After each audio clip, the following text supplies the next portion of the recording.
In this video, I'll show you how you can combine the first name and the last name to make the full name. Now first, what you want to do is you want to have your first names written down like this and your last names like this. Then what you want to do is make a new section with the full name, and there's a formula that you have to use. Now, instead of just writing the names Robert Jones, what you can do is you can simply press on one of these and use this formula.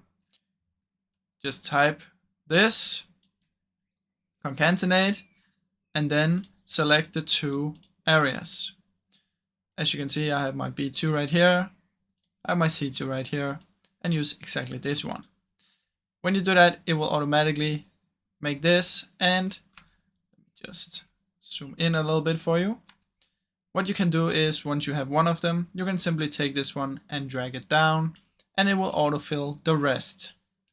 As you can see, it will also on its own make the new formula with the new rows.